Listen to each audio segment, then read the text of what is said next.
సీయోను శిఖరాగ్రము నీ సింహాసనమాయనా.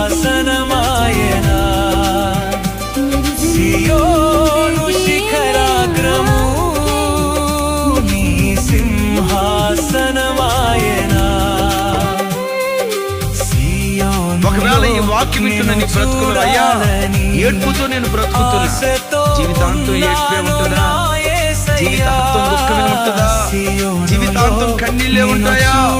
జీవితాంతం ఆర్తాతోళ్లతోనే ఒకవేళ నేను బ్రతుకుతూ ఉంటానా? జీవితాంతం ఈ ఏడ్పే నా బ్రతుకులో మిగిలిపోతుందా?